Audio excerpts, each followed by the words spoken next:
तावीज़ात हमने निकाले, ठीक है, इससे की दरख्त से, और उसी के नीचे हमें और तावीज़ात नज़र आए, लेकिन इसकी तादाद देखें आप, ठीक है।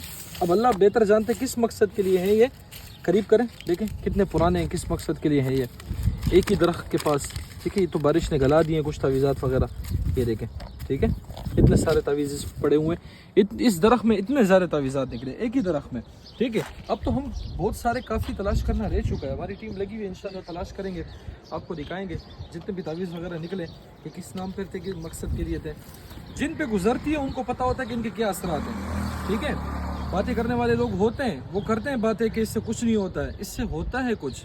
क्यों नहीं होता है? जादू एक ऐसा चीज़ है, वो हर किसी को मुतासिर कर सकता है, ठीक है। हाँ, वो अलग बात है कि अगर एक इंसान दीन के ऊपर चले, अपनी हिफाजत करे और इन चीज़ों से अपने आप को हिफाजत में रखे, मसनून दुआएं पढ़े, लेकिन इसके अलावा आपको पता है आजकल के हालात, कौन इतना अपनी हिफाजत की दुआएं पढ़ता है। इस वजह से हर कोई इसके असर में आ जाता है, नज़र और हसद इन चीज़ों के असर में आ जाता है।